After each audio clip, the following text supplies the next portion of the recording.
Bonjour, bonne vie depuis la Suisse. J'espère que vous allez bien. Moi, je vais très bien, merci. Aujourd'hui, nous allons parler sur le timing. Alors, vous savez que je suis très à cheval pour le temps et quand est-ce qu'on commence, quand est-ce qu'on a l'heure du soundcheck et notre rendez-vous avec nos employeurs, les festivals, etc. Donc, respectez le temps. Et si vous respectez votre temps et puis que vous commencez à l'heure, eh bien, vous allez faire votre setlist comme vous avez prévu. Mais il faut toujours avoir l'heure à côté de vous. Et vous allez me dire, mais il y a plein de groupes qui ne respectent pas le temps. Eh bien, moi, je vous dis que malheureusement, il faut respecter le temps. Ceux qui ne respectent pas le temps, il n'y a pas de respect. Après, ça dépend si c'est un problème venu des organisateurs. Ça, c'est leur problème. Donc, il faut quand même trouver une solution.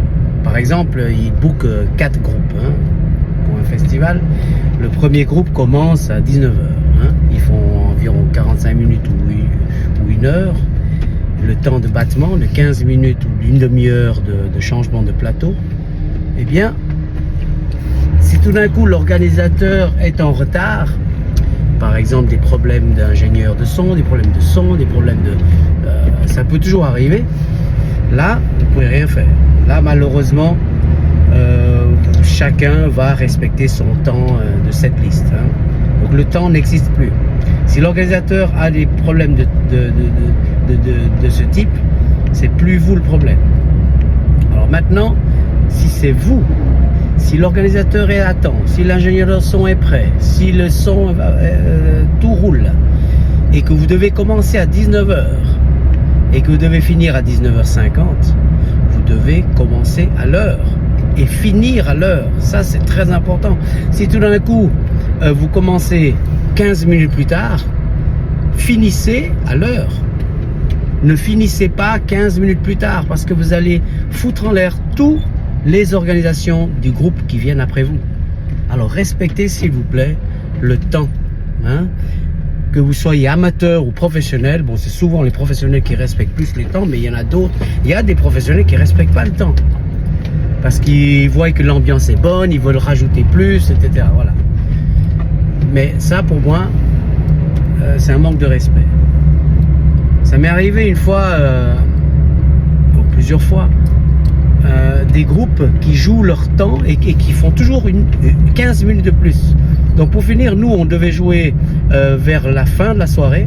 Au lieu de jouer à 23h30, on a joué à minuit 30.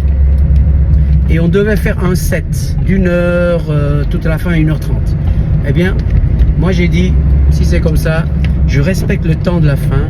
On n'a joué qu'une demi-heure. Parce qu'il y avait encore un groupe après nous. Donc grâce à nous, on a pu rétablir l'heure après nous. Et ça nous est arrivé plusieurs fois ça. Par exemple, quand on devait commencer à 21h, on a dû commencer à 21h30 parce que le groupe d'avant a fait 30 minutes de plus. Eh bien, on devait jouer 45 minutes. Moi, ce que j'ai fait, c'est que j'ai joué que 15 minutes. Et bien sûr, voilà, le public n'est pas content, mais c'est important de respecter le temps parce que je respecte le groupe d'après. S'il n'y a pas de groupe d'après, là, vous pouvez faire ce que vous voulez parce que vous êtes libre. Vous pouvez faire 1h, 1h30, 2h, voilà, comme vous voulez, vu qu'il n'y a personne après. Là, moi, je parle bien du timing de votre présence sur scène et soyez à l'heure, très important. Et vous verrez que vous allez être très apprécié des organisateurs, des ingénieurs de son. Moi, combien de fois j'ai respecté le rythme et respecté le temps. Plein d'ingénieurs de son, plein d'organisateurs de festivals sont venus et m'ont remercié parce que il y avait un groupe après et j'ai respecté le temps. Et puis bien sûr, plein de remerciements des artistes qui sont après nous. Voilà, mes chers amis, c'était les petits conseils d'aujourd'hui.